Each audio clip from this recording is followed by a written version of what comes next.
To always get the latest Game Tea, don't forget to follow us on social media. You can find us at Twitter at Game Tea Podcast X. You can find us on Facebook at The Game Tea Podcast, and you can find us on Instagram at The Game Tea Podcast. We post frequently, giving you podcast updates, posting gaming news, and the occasional meme. Check them out after the show, and thank you so much for listening to The Game Tea Podcast.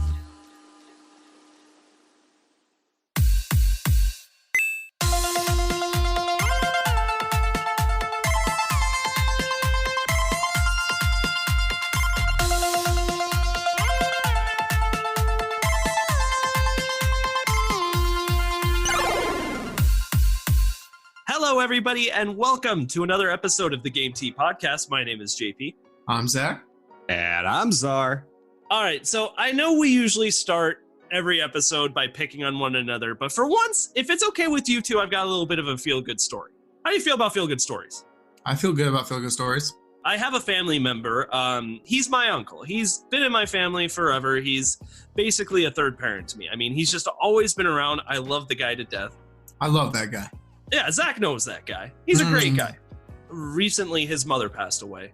And he about 2 weeks ago it was that his mom passed away. And he went to be with his family during, this really, really difficult time for everybody. And he said that, that first week after his mom passed, he couldn't sleep. It was just, he was laying in bed at night and he just couldn't find it within himself to go to sleep and was just staring at the ceiling. Well, he is probably our podcast's number one fan. Always loves talking about with me whenever he hangs out with me. And he told me that the one thing he looked forward to, or the thing that kind of really helped him, was he would just always put on the podcast and just listen to us. It would just help him. He told me it just helped him take his mind off his troubles for just a little while. And it really helped him out. And I don't know about you guys, but it makes me feel really good about what we do. I don't know. I just thought maybe you guys would want to know that. That's exactly why I've always wanted to break into this kind of an industry, entertaining people, because those stories, I thrive off of those. Those are so inspirational and amazing. And when you boil it down to all of our lives out there, you just want to make a difference in somebody else's life. No matter what you do, no matter what walk of life you come from, you just want to influence someone else for the better. And so that is exactly why we do this. Claps all around. I'm very happy. Claps for us. We got some of the best fans. We really do. And my regards and condolences go out to your uncle. I feel for him in this tragic time. And I hope that he is able to get through this. And he's had a great attitude about it. His mom was such a nice woman. She treated me like one of her own grandchildren, man. I mean, sending me birthday cards, came to visit all the time. Wonderful woman. But yeah, Czar, you hit the nail on the head. I like helping people, just distract them from their problems for a little while. But it's funny you guys say that, because we are actually not the brightest peas in the pod. Did you guys know that we have been working diligently to bring you the best gaming content, when one thing that we could do to improve our Game Tea podcast was in front of us the entire time? yeah, wasn't even software or hardware or soundproofing our rooms. We're just dumb. So I was watching a video. I wanted to learn more about how to operate our microphones. And it turns out you're not supposed to talk in from the top, but you're supposed to talk in from the side. And now we all sound way better. And there's going to be so many listeners out there like, you guys are dumb. You guys are really dumb. And to them, I would say, we were just doing a very long experiment on how not to use your microphone and the difference talking to the side of it. And you all failed. And not a single person pointed it out. You all failed. But hey, we're getting better day by day, right? That's the goal. Get better day by day. Yeah. All right, guys, we talked about some feel-good stuff. We talked about how stupid the three of us are. It's turning out to be a great episode already, but we've got news to talk about. We do, but there is also one more tidbit. We have a bit of a switcheroo this week. I will be editing the articles for Saturday, and JP will actually be editing this episode. Insert goofy sound effects Czar would never use here.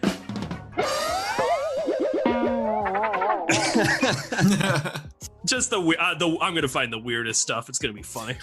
Something that just screams switcheroo. With that being said, please let me know who's better, and I will vote them off the island. and lock the other in the editing dungeon. Woo! I don't want to go back to the dungeon.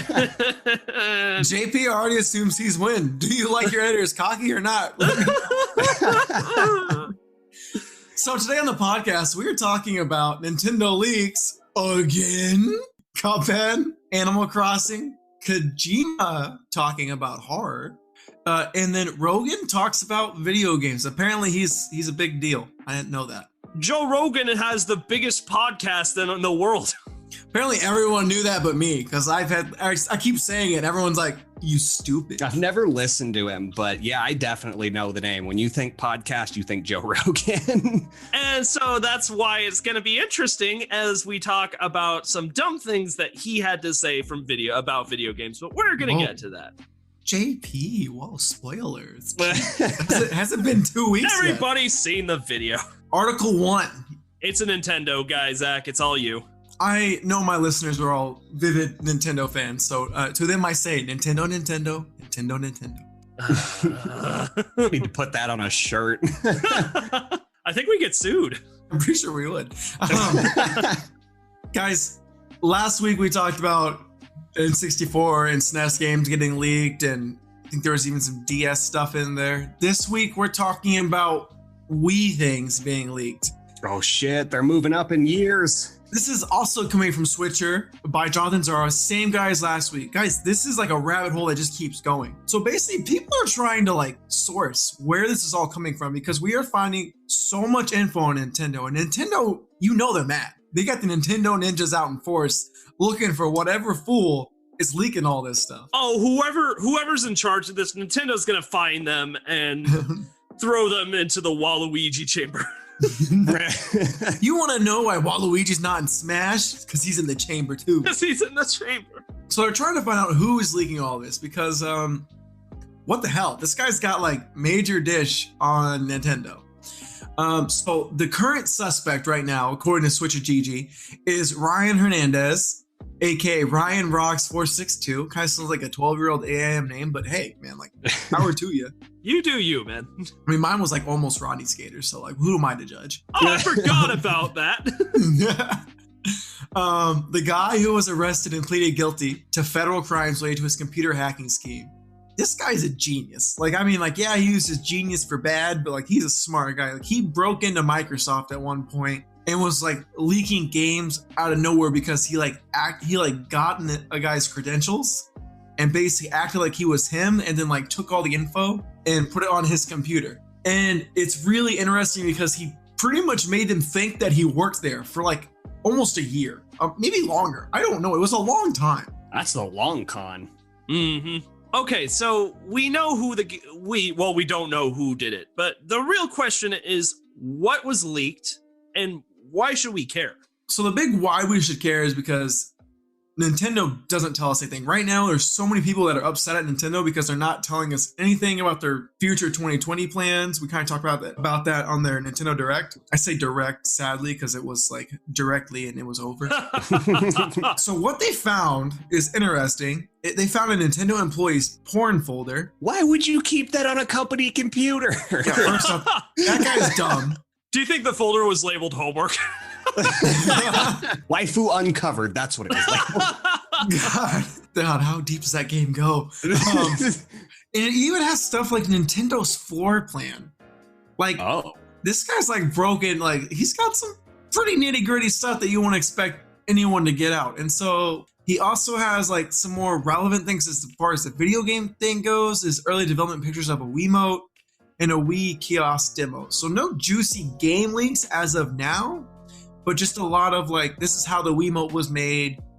This is how Nintendo's floor plan looks, which I imagine is a major security concern. I was gonna say, like, previous games from like 20 years ago, an employee's porn folder and like early specs for controllers for a console, that's all well and fine. I mean, the guy who had the porn folder is probably gonna be fired on his ass. Oh, big time. Rightfully so. He's stupid. Yeah. Come on now. Yeah. Don't keep that on your work computer.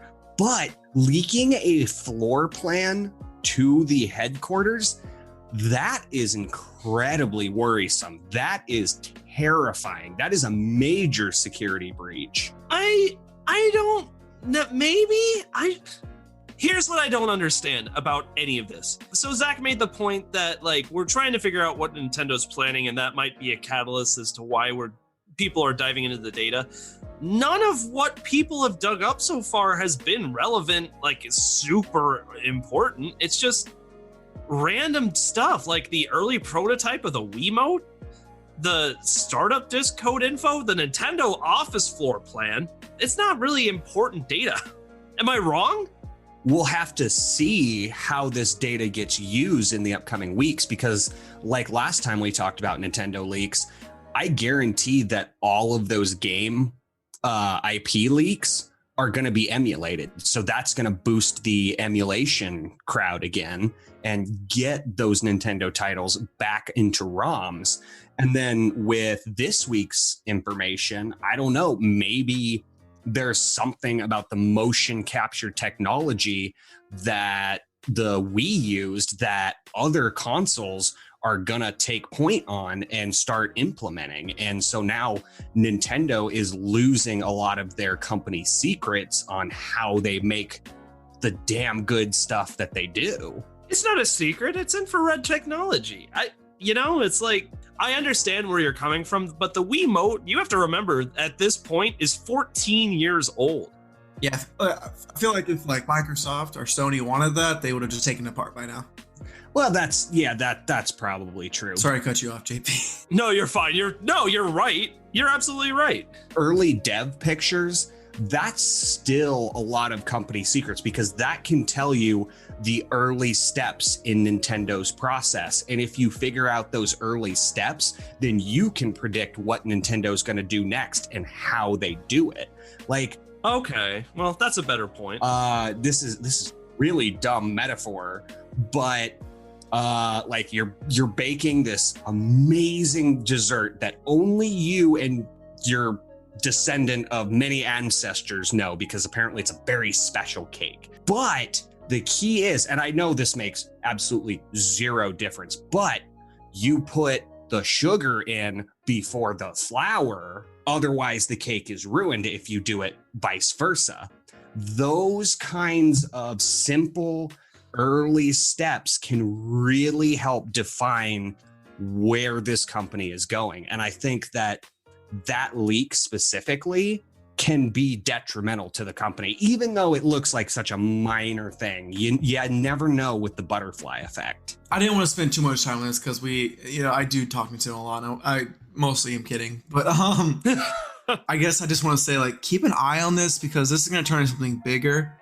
I feel like we're kind of building our way up. So we started with the NES, got SNES, got DS. Now we're at Wii. Like, there's only the Wii U, and then we're at Switch, and that's current. So, and the handhelds. But yeah, so we will definitely be covering this in the near future, because I do not think that this is the last we'll hear. No, this is huge. This is huge. I mean, Nintendo's got the Nintendo army out right now. I mean, they're looking for who is leaking this information, because even to my point, if it was, no matter how trivial the information is, it could be like some type of entryway into really, really important information you don't want them to know, but also you want to know who the heck is doing it. So I'm not saying that Nintendo shouldn't be alarmed. I'm just saying that as of now, floor plans, prototype Wiimotes, Wii startup desks, who cares? But you guys are absolutely right. This could lead down a rabbit hole of leaking something that's actually really, really important. And that's kind of all I've got to say about it. And I know we got to move on. I just have one very brief question first. Why do they think it's Ryan Hernandez? Just because he is a notorious computer hacker, or like, is there something concrete behind that accusation?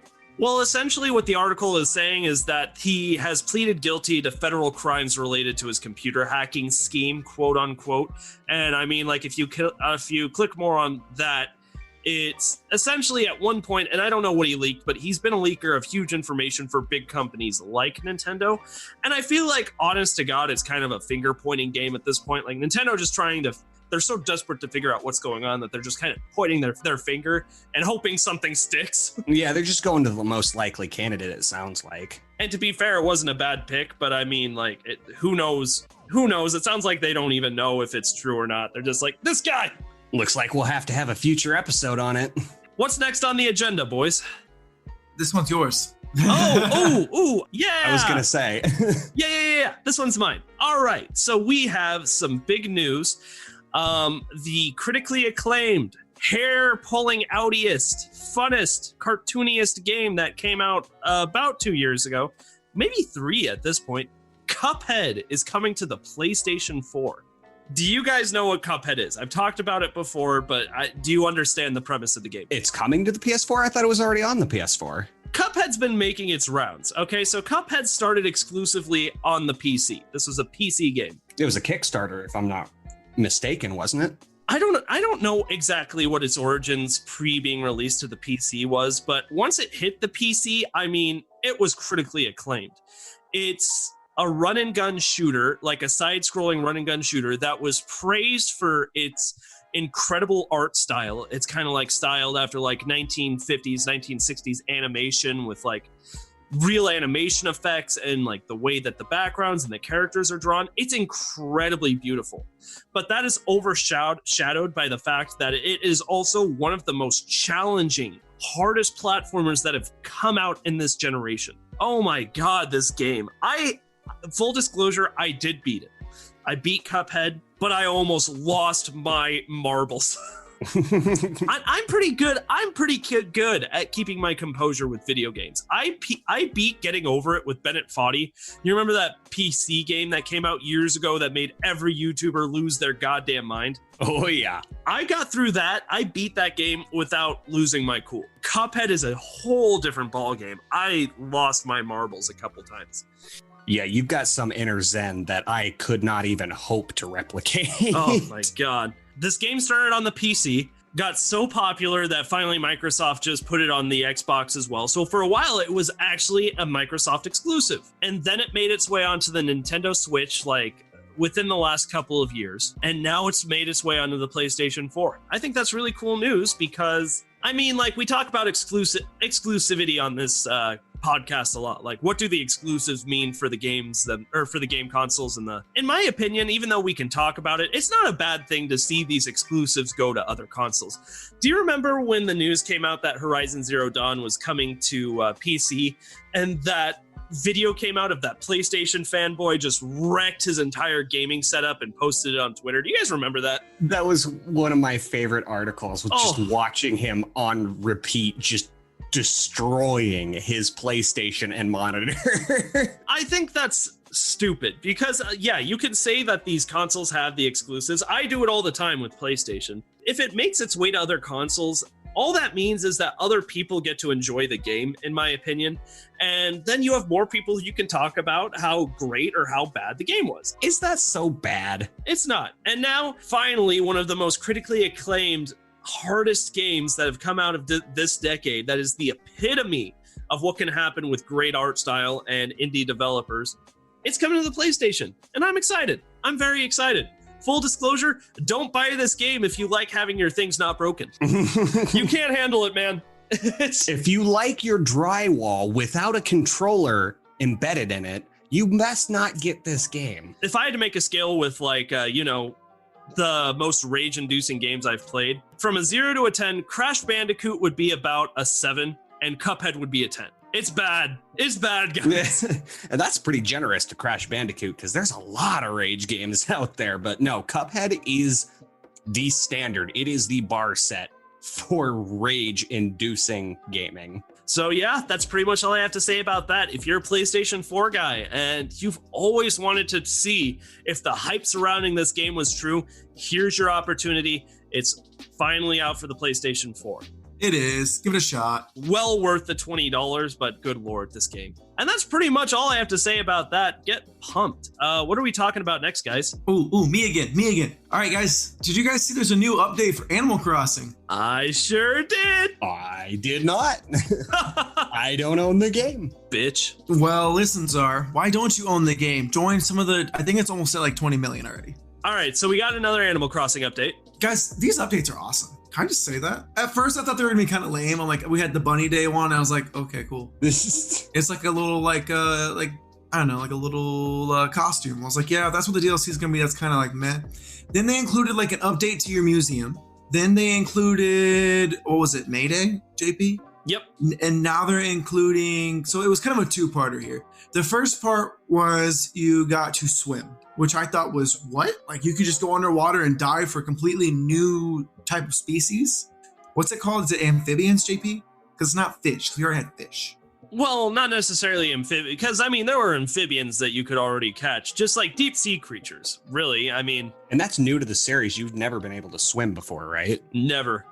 Right. So just a brand new thing like that, like caught me by surprise. It was a perfect like summer update. So I was like, oh, okay. Animal Crossing brought their game. That is a good summer update. You can swim now. And it's a free update. And now we get these things called Dream Worlds. Now, Dream Worlds, JP, did you play the 3DS version? New Leaf, I did not. Okay, I think maybe it was in that one. I don't know. But so basically what a Dream World is you can explore islands all over the world, and you can also select yours to be shown off. So let's say you're getting a little bit of Animal Crossing block. You've been playing it for like, I don't know, however many hours have been out since March 20th. And you're like, oh gosh, I've run out of ideas. Go watch some others, because guys, there's some pretty crazy worlds out there. I think we highlighted, there was one where maybe I just told JP about this. There was one where they completely recreated a route from Gold and Silver in Pokemon. Oh, I've seen that. That was cool. It was like pixel for pixel. I'm like, how in the world did they do this? Next thing I know, Pikachu's gonna come in Animal Crossing. Like, it was so lifelike. It's so awesome. This is actually a really cool update. I'm really excited to be able to do this. Like, because you're absolutely right. Like, sometimes you just get kind of the block with trying to figure out what to do with your island next. And it's always good to go online and see, other people's islands and what they did for motivation. But now you get to actually just go visit other people's islands. I think that's really cool. Right. Add some immersion while you waste your life away on this game even some more. Hey, it's not a waste. And guys, that's not all. They also included fireworks that you can custom design to go up in the air and explode. Ooh, pretty. That's so cool. You can fully design these fireworks and what they will explode into? So I think we're on the same wavelength. What are you going to design first? Waifu uncovered. Yeah. Demonetized. There was another nice. There was another article I didn't want to bring up because I already had my Nintendo fix. There's 2 Nintendo articles already. I can't be that guy.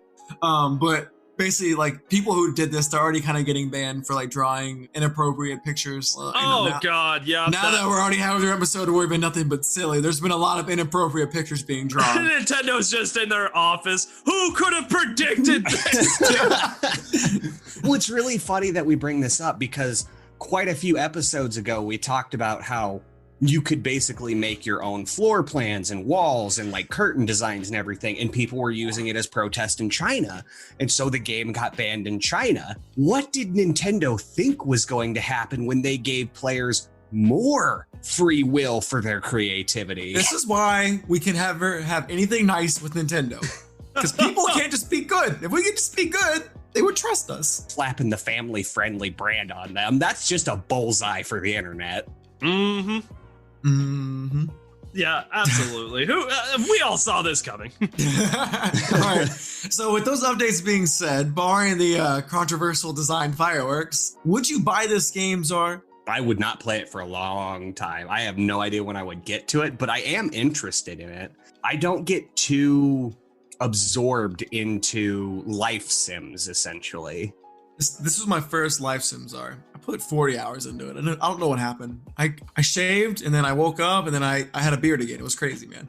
I had my Minecraft fix. I think I'm good for this lifetime.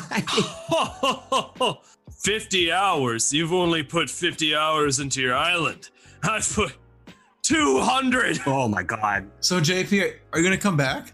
I haven't stopped. I put in like almost an hour a day. Just like I am trying to make my island beautiful because I want to, you know what this is? This whole dream thing. It's the parade of homes. And I want my island to get a gold medal. I've got a great island, guys. You want them to write articles about your house. I went to JP's house, and God, that was a good house. Villa de JP. And you know what? One last thing. How great is it that all these updates are free? Yeah, that's crazy. I mean, Nintendo has a lot of these. Yes, they have paid DLC, but a lot of their updates are free. And I mean, you talk Animal Crossing, but you also talk the NES and the SNES that they have on their for their online subscription. They just give you a lot of free content, and that's awesome of Nintendo. It really is. It's very, very cool. So hats off to you, Nintendo. I'm still playing Animal Crossing. Everybody else are just posers. I'm the real fan. All right. I won't say it, so let's just go to the next article. All right. I think it is Czar's time, because it is, as night falls over the podcast, it's time to talk about horror.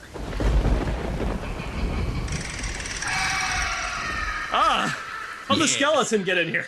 Yes. We're gonna have a great time at Halloween. We're gonna have a special Halloween edition episode. Oh, I'm so excited. I'm gonna wear my clown mask, and you guys aren't gonna understand a word I say. Please, no. Honestly, we don't see each other while we're recording this. That just sounds like you're butchering the podcast. Hey. What? I am the spirit of Halloween. You're a bitch. Anywho, so we have some horror game to talk about. So Japanese horror creator Kojima, who most of you out there will know as the creator of the phenomenal, very underappreciated Silent Hill PT. Oh my god, that game was a phenomenon. Yes, that game was terrifying and unfortunately went nowhere. And no, I'm just going to get this out of the way right now. Fans, he is not finishing PT. I'm sorry, he's not finishing PT. Oh, I really want to see how that went. Yeah, I know we all did, but I honestly don't know if we'll see another Silent Hill ever. At least not for another 20 years. Can I tell the story of PT? Do you mind? Oh, absolutely. No, I would love it. So if you don't know what PT was, something very, very weird happened in 2015 where essentially this Hideo Kojima guy, by the way, he also created all the Metal Gear Solid games. So he had a little bit of credibility. And Death Stranding. And Death Stranding. Yeah, and Death Stranding. He has credibility to his name. Hey, and JP, say his name one more time. Hideo Kojima? Hideo Kojima. Thank you. Oh, God, I'm sorry. I haven't even cultured myself, and I knew it was Hideo Kojima. But you didn't know what a waifu was? I thought it was a wafu. Okay. PT. It was supposed to be a teaser for the next Silent Hill game that he was working on. And as a little bit of a teaser, he came out with this amazing, incredible horror game called PT. It had everything a good horror game should have. It had jump scares, but its atmosphere, it nailed it. When it comes to a horror game, atmosphere is everything, and this game was it, man. So it was a demo on the PlayStation for about a few months before it was announced that the Silent Hill project got scrapped. And when that happened, this amazing horror game was taken off of the PlayStation Network. And to this day, you cannot find this game anymore. The only way to play PT for yourself is to find somebody who has a PlayStation 4 that has PT downloaded onto it before it was taken off of the PlayStation Network. So therefore, the PlayStation shouldn't even connect to the internet, or else it's going to get automatically taken off. You have to borrow that PlayStation and play the game that way. Or you could just go watch Markiplier play it. That sounds like the makings of a creepypasta. And I would like to touch a little bit on the gameplay, which made it incredible. Because yes, it is a walking sim. So it's very reminiscent of like Outlast and Layers of Fear. But much like Layers of Fear, how you complete this demo depends entirely on how you move forward. So if you go through a certain hallway, maybe the next scene will start, or maybe you have to go through the hallway backwards, or maybe you have to close a door behind you when you enter a new room. But everything changes as you move from room to room and hallway to hallway, which is kind of funny because it all takes place in the same small apartment with the same hallway and the same like 3 or 4 rooms. And for being like a 20-minute gameplay demo, this just exploded in the gaming community. And it was scary. And it was scary. This has the makings of everything a good story should have about a game like this. I mean, the way it got onto the scene, shook everything up, and then disappeared without a trace. It's like a fever dream, the way this game played out. And I love it because not only was the game good, but now it's got this incredible story, like this super mysterious, crazy story to it. And it's so cool. All right, so we now know who Hideo Kojima is. Why is his name coming up in this article, Czar? Juni Ito, I think is how you pronounce that. I'm not cultured. Juni Ito. Yes, suffer, simpleton, suffer. Okay, well then what is it, Zach? Help us. Help us, Zach. Use your weeb powers and help us. I weeb help you. I don't see him though. Where's that at? Bottom? No, right underneath the black screen. Renowned Japanese horror mangaka. By the way, a mangaka is a person who writes manga. Oh, that makes sense. Oh, Junji Ito. This article comes to us from comicbook.com and is written by Tyler Fisher. And he reveals that Junji Ito has said that Kojima is working on a new horror game. But unfortunately, Ito didn't divulge any further details. So we have no idea what Kojima is working on. This quote is a little bit confusing, but bear with me here. Ito claims that he, Kojima, may have a horror-based game that he may be doing. So in other words, Ito doesn't confirm that Hideo Kojima's next game is indeed a horror game. Rather, he confirms that Kojima is working on a horror game. A possible horror game. Possible horror Hypotheticals. Game. Let's remove the hypotheticals and let's look at this for what it is. The best horror mangaka in Japan is teaming up with the person who made one of the most incredible, albeit short and albeit lost, horror games ever made to try and come up with a new horror game. This is gonna be the greatest horror game ever created if this goes through. Oh, I hope so. Oh my God, this is gonna make Zach pee his pants scary. This is gonna, I don't know if it's gonna be scarier than Luigi's Mansion 3, but I mean. Oh, okay, good. I was gonna say. Nothing scarier than Luigi's Mansion 3. It was not a finishing of Silent Hill PT. However, at the end of the article, it does claim that Konami and Kojima and PlayStation have begun three-way talks on reviving the canceled Silent Hill game. But I'm just getting this strong feeling that if he's actually working on something, it is not Silent Hill PT, but it most likely will be a horror game based off of his past work. I honestly don't care if it's a new game altogether, a reboot, a remake, whatever they decide to do. All I know is it's going to be awesome.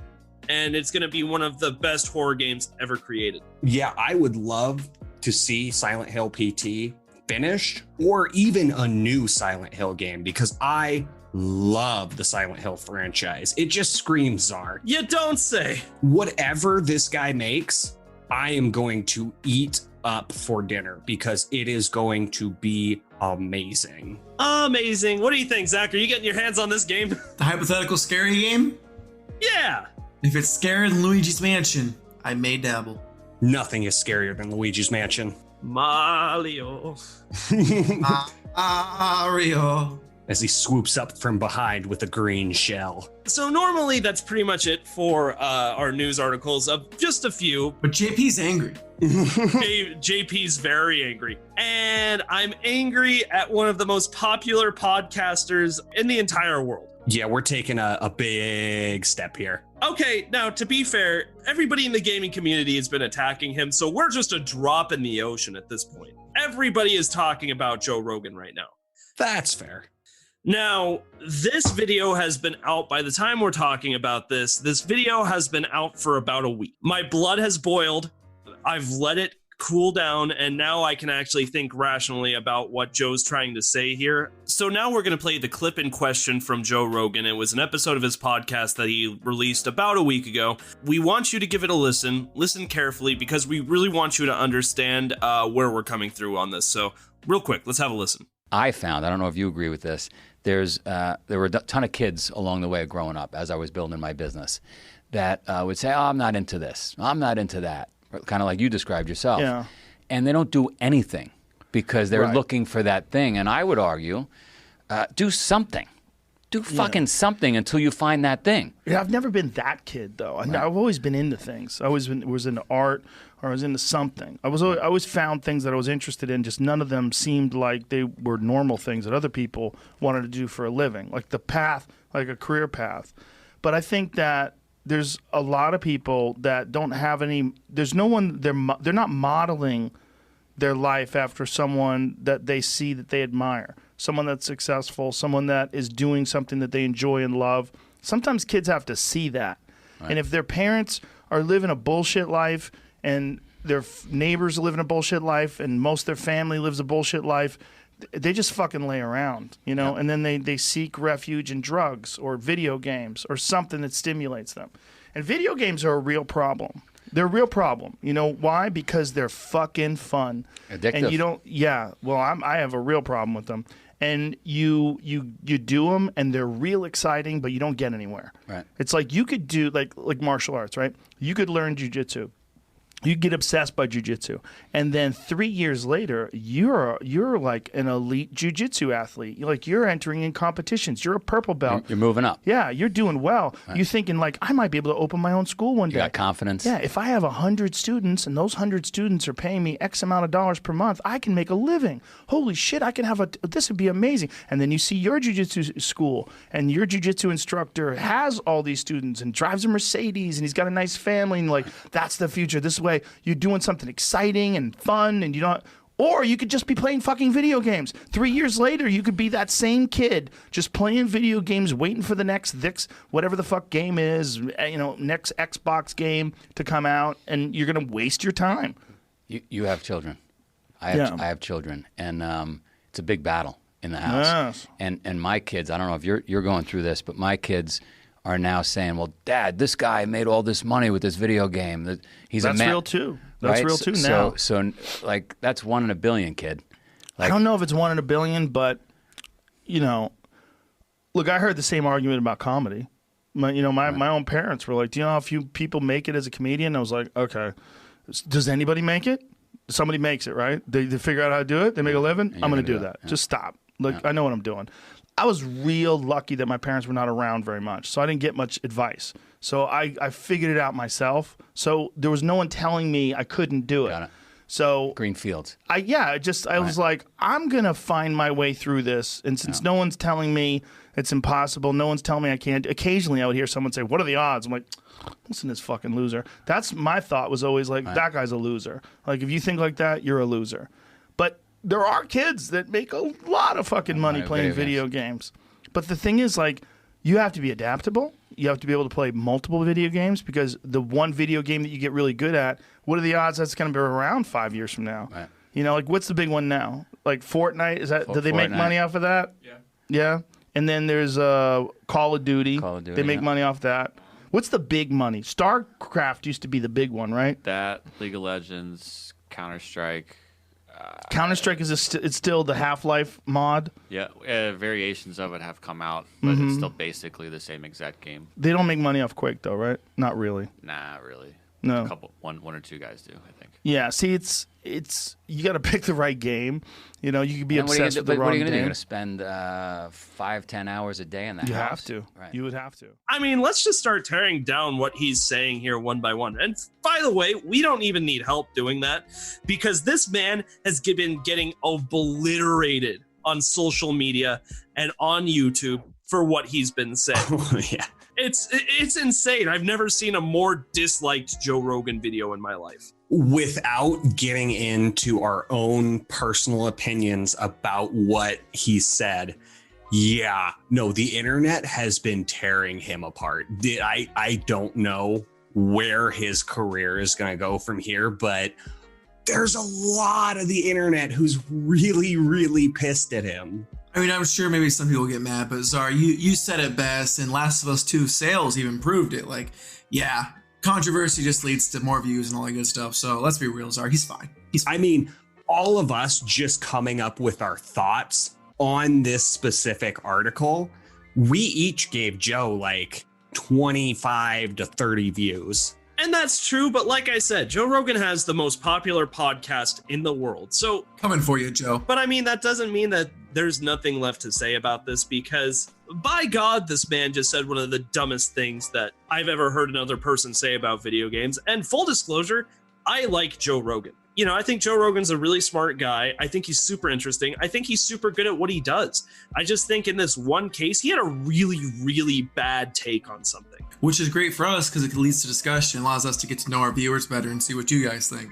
Oh, so absolutely. We're excited to kind of debate this and break it apart with you guys. I guess first and foremost, like I think JP, you hit the nail on the head. Like when we say something's dumb or we don't agree with it, JP and I and Czar, like we are super respectful. We appreciate all great differing opinions, but obviously when you go and attack our baby that is video games right now, like we're gonna have some things to say. Oh yeah, how did you not think that the video game community, one of the world's most emerging industries, would react to being attacked? No, it's number one now, dude. I mean, video games are now... Is it now? No, video games makes more money industry-wise than music. It passed music. I was gonna say, because I knew that as of like 5 years ago, video games were like number 5 on the most profitable merchandise produced in the industry, above music, above food, above everything else. Like video games were taking the spot, and it's clear to see that video games are the spotlight now. So before we actually talk about Joe Rogan's, like some of the points he made about video games, I want to bring one thing up. He is romanticizing the life of a jiu-jitsu instructor way too much. Were you guys getting weird vibes from that?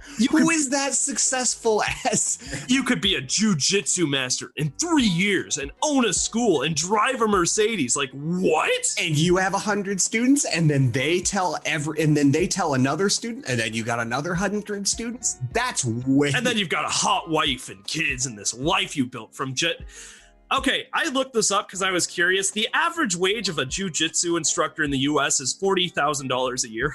That's not enough to get that Mercedes. That's not Mercedes money. And I don't know, what an unbelievably bad take, because he contradicts himself just right there. It's like, look at this person who's doing something for fun that he really likes to do. Well, that's video games too.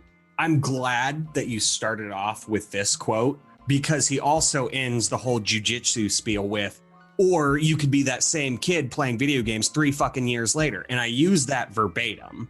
And see, to me, I actually thought that this metaphor was inspiring, albeit a tad self-righteous. You could tell that there was a lot of self-reflection in it. But you could actually spin that metaphor in favor of video games. So let me try to embody Joe Rogan here and get in that mindset, you know, like, here's the metaphor.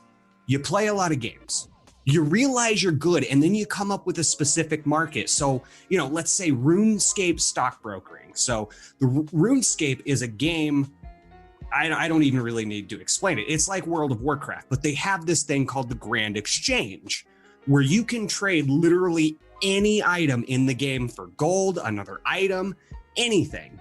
And so because of this grand exchange, people have started brokering on it and, you know, trying to boost themselves in game by middlemaning.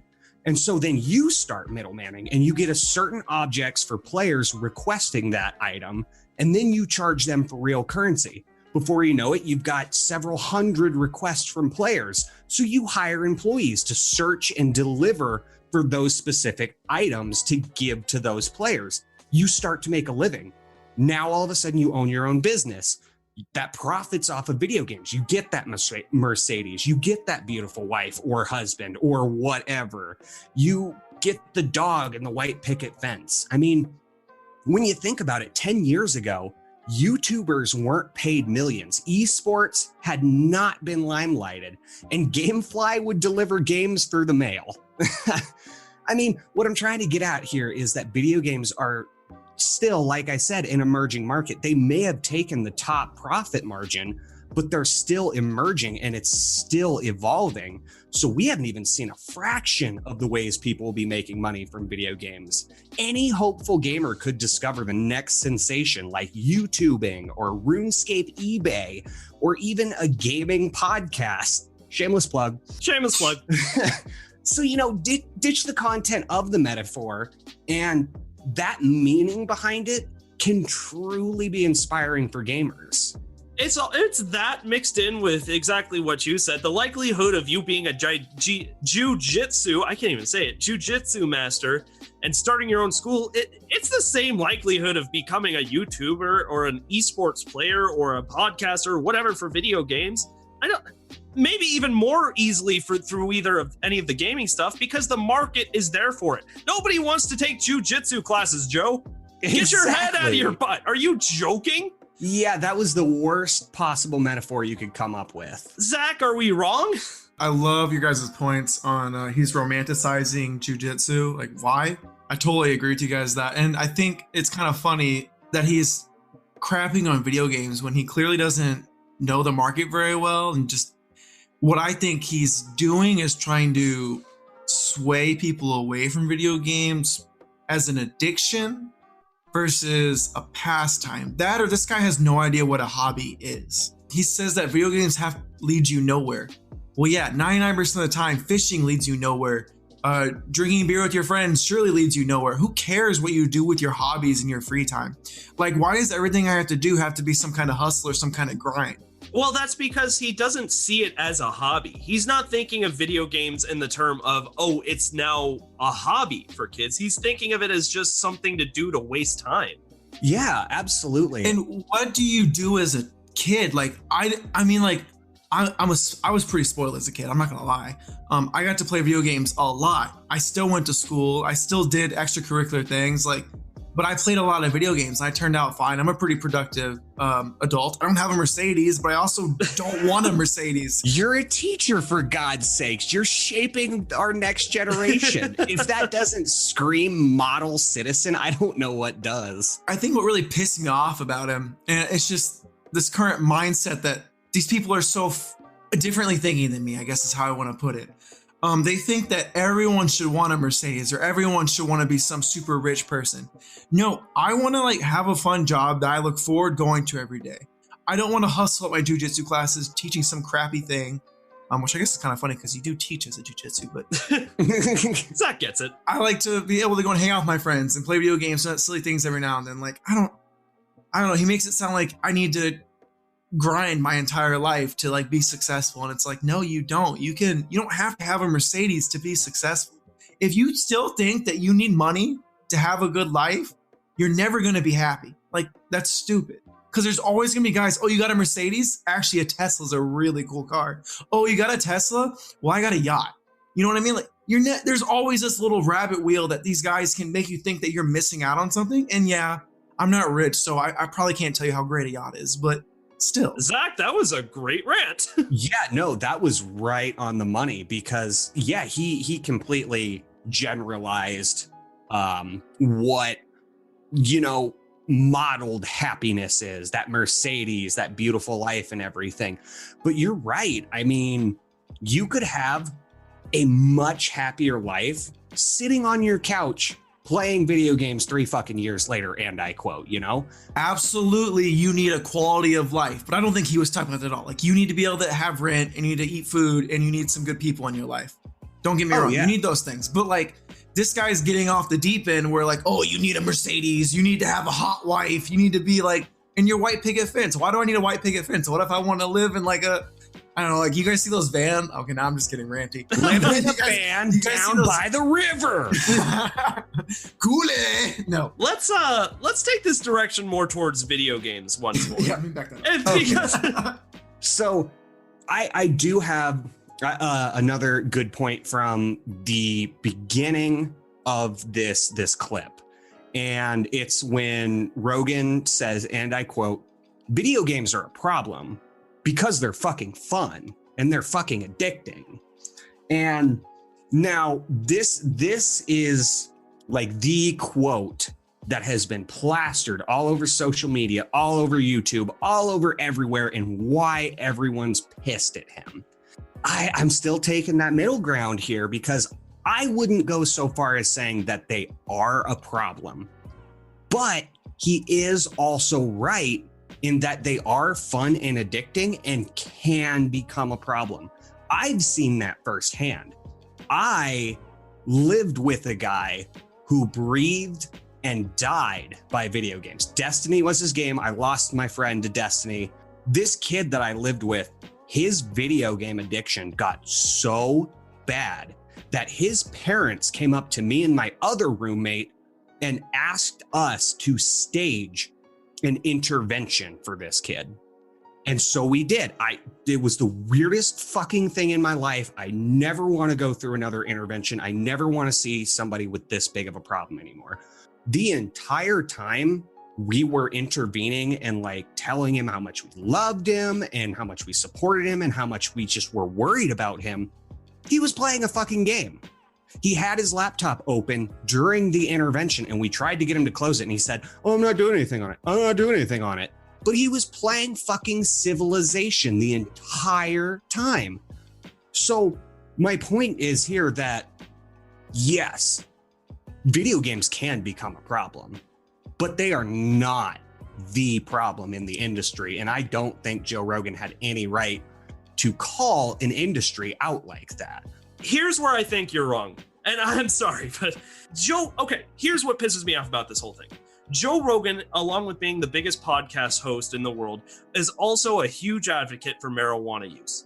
And in a comedy special, he talked about addiction. It's like about how people claim, oh, you can be addicted to marijuana, and that's why it needs to, people need to stop using marijuana. Well, he said, well, yeah, but you can be addicted to cheeseburgers too, in his comedy special. Oh my God, I remember that specific joke. I didn't know that was by him. Oh my God, it's just so unbelievably stupid that he didn't consider that before he went into this. Because I understand the point you're trying to make. For some people, this can become a problem, but that's not what Joe Rogan said. Joe Rogan didn't say for some people, this can become a problem. What Joe Rogan said is that if you play video games, you're wasting your fucking time. And that's what he said. And that's what we're arguing here today. Of course, there's a restriction to that. Of course, you shouldn't be playing video games for 14 hours while neglecting your other duties. That's not who we're talking about. You are 100% right. And again, playing a little bit of devil's advocates here. But like, as podcasters ourselves, it's hard to make your point, the point that you want to make when you're just on film, or on recording and everything. Not everything comes out exactly the way you want. And I know that's no excuse, because really watching this entire thing, it did feel like he was attacking the video game community, and there wasn't much remorse or much restraint with what he said. But I also do get that maybe it's not 100% what he tried to construe, because I mean, it's well known that he is a huge Quake gamer. Like, he loves to play Quake. I don't know. I mean, if you wanted to play the devil's advocate there, for one, you did a good job, because I was getting a little angry even listening to you. Oh no, now my comments are going to be filled with anger. It's like, whose side are you on? I am honestly kind of taking a neutral side here. I don't agree with everything he said, but a lot of what he said did speak to me and was kind of motivating, honestly. Like a tough love speech. See, I don't like his tough love because it doesn't resonate with me as a teacher, but whatever.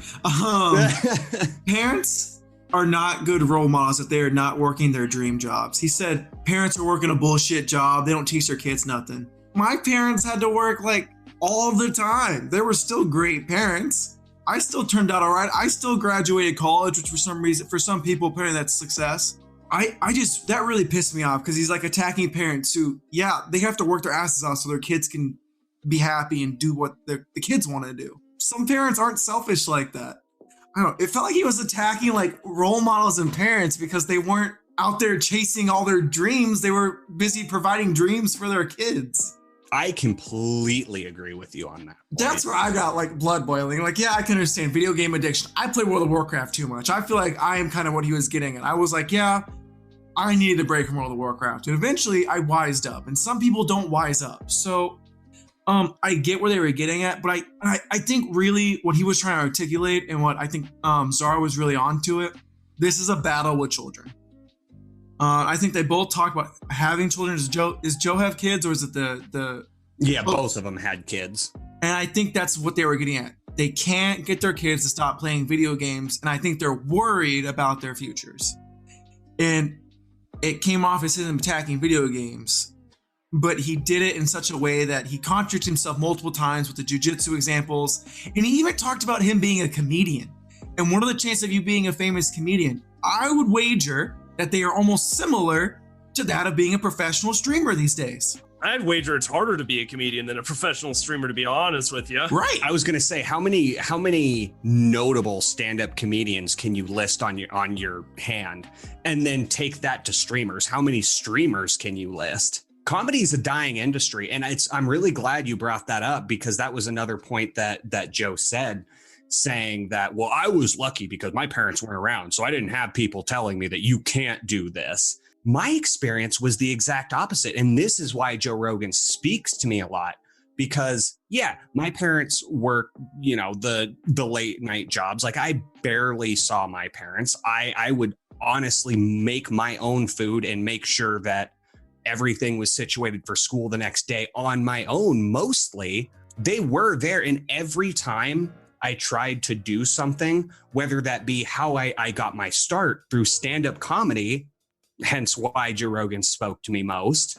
My parents were there supporting me all the way. Yeah, they did tell me, like, the odds, like the odds of you hitting this are astronomical, but we support you no matter what. Like, if this is what you want to do, then you chase what you want to do. And that was a huge inspiration for me. So you get two opposite walks of life. I just think Joe Rogan was very self-righteous with his opinions, saying that, oh, well, nobody ever told me I couldn't do it, so I did it. And now I own the most successful podcast. Well, that's bullshit, man, because you are the one in a million that you were just talking about. And like, I've done comedy. I've been a published author. I have done YouTubing, and now I'm doing a podcast. And yeah, we're weird, but we're doing our best. Okay. Yeah. we're making a living. You can do any of that. But I feel like none of this is hitting the real mark of, like, he doesn't understand that at this point, video games are a hobby. What's really pissing me off, you guys, Zach talked about what made his blood boil. He tailors himself as this really smart guy who thinks about society, but he himself is giving into, like, the societal norms of what constitutes an acceptable hobby for kids. Let me ask you this. What's the difference between reading a book and playing a video game? Or watching movies and playing video games? Dexterity. Yeah, exactly. The only difference is you're more immersed, but for some reason we praise kids that read versus condemn kids that play video games when they're just doing the same things. It's a hobby. They're taking themselves into a world to have fun.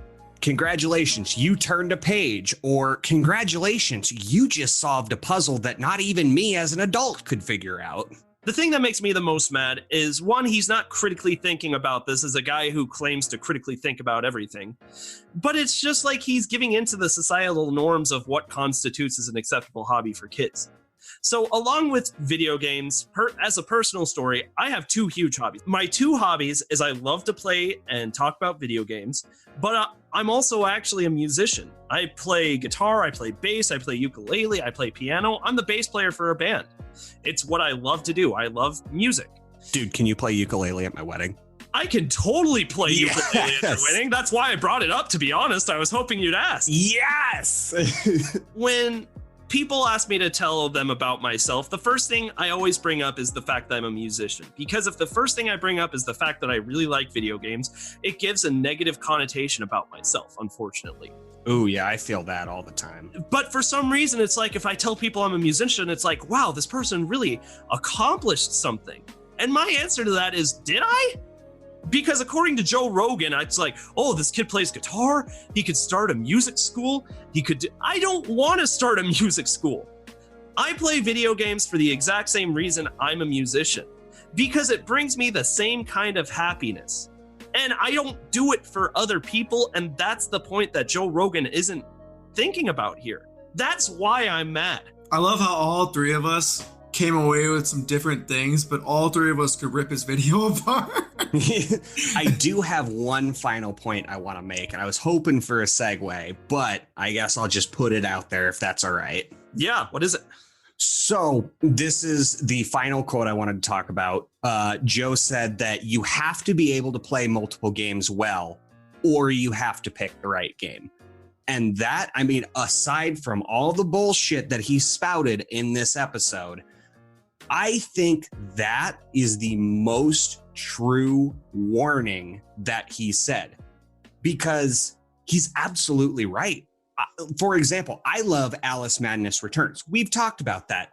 But how much content could I really stream from it? Yeah, I've beaten it dozens of times. I know that game in and out. I know all the secrets, and I could make some awesome tutorial videos. Yeah. But nobody would watch that because like maybe 500 people will take an interest into that. That's not going to get me. You're still looking at it like, how can you make a living out of this? And JP and I are just like, well, we already have our living. We're just doing video games to have fun. Exactly. And I'm glad you brought that up, because I don't believe that Joe Rogan was saying anything about the video game industry as a whole. I really deeply feel that he was talking solely about streamers and YouTubers, because when you think about it, how many ways are there to make money in video games? You could make video games, you could test video games, you could distribute video games, you could work for a GameStop, you could do any amount of things in video games. But he kept coming back to the same notion of, oh, are people making money off of Fortnite? Oh, yeah. Oh, people are making money off of Call of Duty? Yeah. Oh, is anybody making money off of Quake? Like, oh, one or two people? Mm-hmm. Yeah, those are going to be the YouTubers, the streamers. And that is a highly pop culture market. These are people that have to stay immersed, not only in the gaming industry, happening outside in pop culture. So what he says is absolutely correct if he's in regards to streaming and YouTubing, because yeah, you have to learn and become adept at playing games that people want to see from day one. And you're right. I mean, like, when you think about what actually the most popular YouTubers aren't people who play Fortnite, believe it or not, except for Ninja. Yeah, except for Ninja. The biggest YouTubers on the platform are, think PewDiePie, think Jacksepticeye, think Markiplier. They're the guys who play everything, who switch it up. They'll go from Surgeon Simulator to Layers of Fear to I Am Bread. I mean, they have to be diverse. But again, the part where I disagree with you, Czar, is Joe Rogan said specifically, if you play video games, you are wasting your time. He directed that towards everybody, including himself. He said he loves video games and then proceeded to explain why it's a huge waste of time. I mean, he's not just talking about streamers or YouTubers here. In that statement, he's generalizing every single person that plays video games. And that's one of the ways he absolutely contradicts himself. Like, at the end of the day, this podcast was a disaster. Like, he shoved his foot so far down his throat that it came out of his ass. Yeah, no kidding.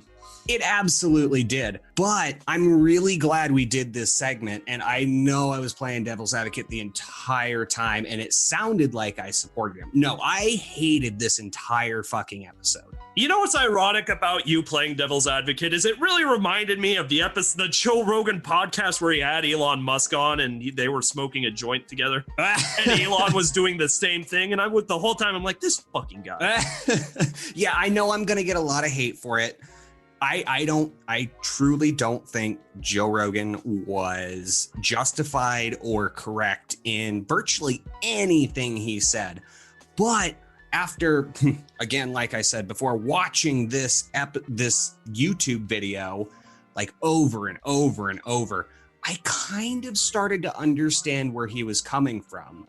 Albeit he is a self-righteous, I don't even know. He's very self-righteous in his opinion. That is all I'll say. I'm ready to move on to some more positive news and upcoming game releases. Joe Rogan, you're a great podcaster, but that's a bad take, my friend. Yeah, no joke. Like I said, once again, I like Joe Rogan. I like his stand-up comedy is okay. It's not fantastic. It's no Dave Chappelle. I'll tell you that. Who is Dave Chappelle besides Dave Chappelle? Come on, man. Oh my God, nobody can match Dave Chappelle. Joe Rogan, his comedy is okay. His podcast is very entertaining. It's bad take. Bad take, my friend. Bad take. With that, upcoming game releases. You guys ready? We got all the funsies out. Zach, why don't you take us to a lighter place? Let's talk about game releases. I'm so tired. I know, buddy. We're almost done. Drink More Glurp is coming to PC and Nintendo Switch on August 6th. After that, Fast and Furious Crossroads are coming to PC, PS4, and Xbox One. Ooh, look, Czar. It's almost exclusive. Hey! After that, we have Horizon Zero Dawn Complete Edition coming to PC on August 7th.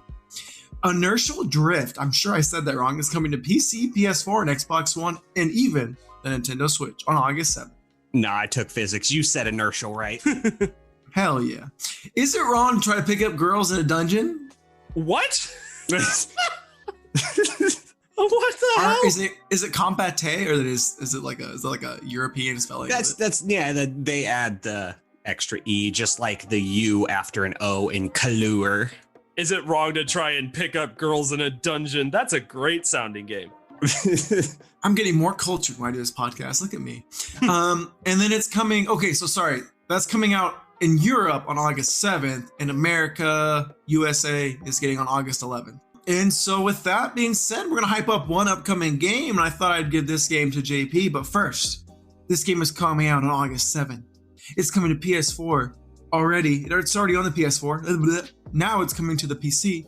It is the one, the only Game of the Year runner-up to Zelda Breath of the Wild. You just had to throw that in there. Horizon Zero Dawn Complete Edition. Zach is right. On the 7th, it's coming to the PC. What is this game indeed? Horizon Zero Dawn would have won Game of the Year a couple years ago if Breath of the Wild didn't absolutely take that trophy from the top of its head. Horizon Zero Dawn was at one point a PlayStation 4 exclusive. It's renowned as one of the best games that the console has ever had. Essentially, it takes place in this like future world. You play as the main character named Aloy. And essentially, it's a world where at one point, the world became so advanced that technology actually overthrew society and basically reset civilization to this point where we were back at this like hunter-gatherer type phase with people, but you could still see remnants of technology around the world. Like the main enemy in the game is like these robot animals that try and kill you if you sneak past them.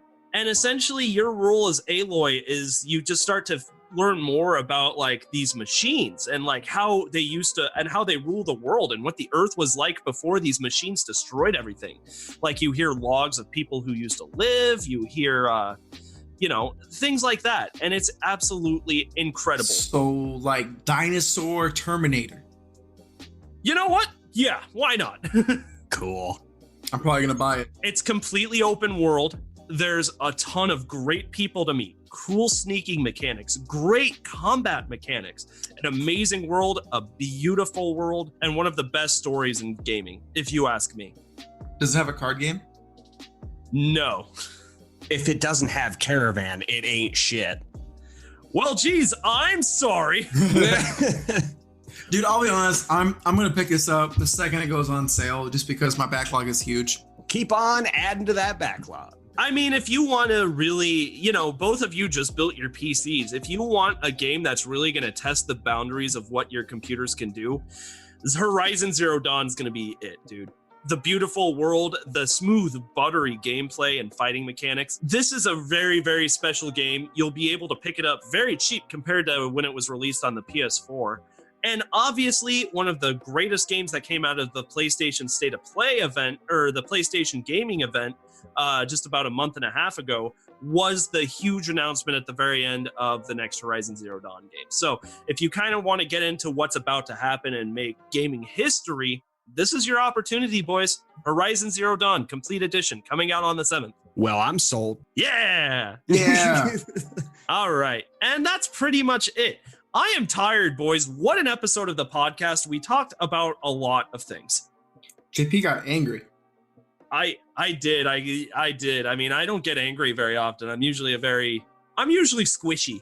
I'm very squishy. It's hard to make me upset, but But hey, instead of being angry at somebody else, in the next episode, we get angry at each other. That is right. Zach, what is the little teaser for what we're doing on Saturday?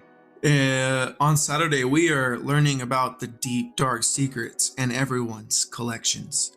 These are the tales from the backlog. Dun, dun, dun. This segment was completely Zach's idea. Zach, I'm so proud of you, buddy. Like, when we first started doing this, you would never try and suggest a segment. Look at you. 2 in a row. Hashtag Zach has good ideas. Hashtag Zach's not a lawyer. So yes, all of you listeners out there, you are not going to want to miss this next episode coming up. And as we said at the beginning of the episode, there's a bit of a switcheroo. So let's see if you guys can notice out there.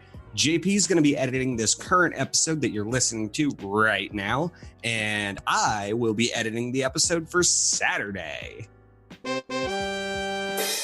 It is going to be interesting, to say the least. I can't wait to see how it turns out. I'm excited. I get to be Czar for a day. Ooh, look at me. I'm Czar. I like scary things. Ooh. Depression, horror, and death. All right, now do an impression of me. I'm JP. I'm squishy. I play the ukulele. As he continues to play the ukulele. Ukulele sounds. All right, everybody. Thank you for listening to a very angry episode of the Game Tea podcast. We will see you in the next episode. You just got your Game Tea. Bye.